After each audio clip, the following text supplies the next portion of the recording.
Jill and I have a very, very high regard for what we believe the scriptures teach concerning the church. The church is not somewhere we go. Church is something we are.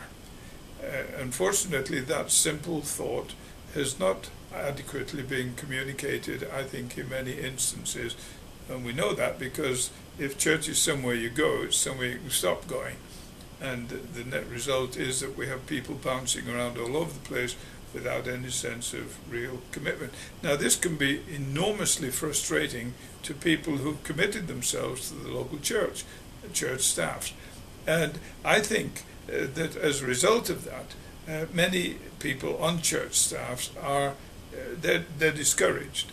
They are overworked. They're under-resourced very, very frequently.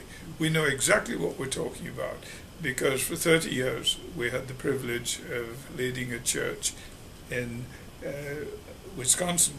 It was a small church when we went there. It is now a large church. So we've had experience in small churches, medium-sized and large churches. In addition to that, we've had the privilege for the last 11 years of being free to roam the world at the invitation of the church, literally on every continent. Although we have to admit, the penguins of Antarctica were not particularly responsive. Apart from that, we've seen the church in operation in all these places. So people ask us to come to speak and to meet with church staffs because of our commitment to the local church, our interest in people in ministry, and our recognition from personal experience of how much encouragement is needed for them. Mm-hmm. Yeah, I think shepherds need feeding and encouraging so they can feed the sheep.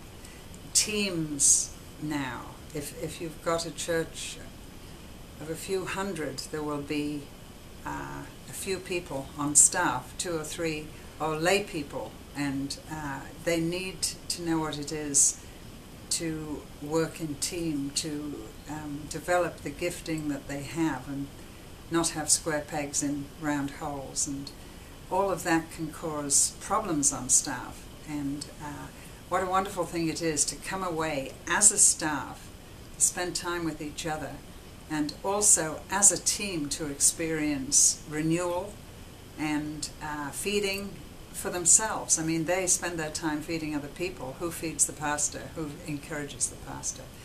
And so we do that literally all over the world, in mission and in church. And what a delight it is to know that the Cove makes this available here in this beautiful setting for church staffs to come and renew and connect together and to be encouraged and sent back with renewed energy. Wonderful.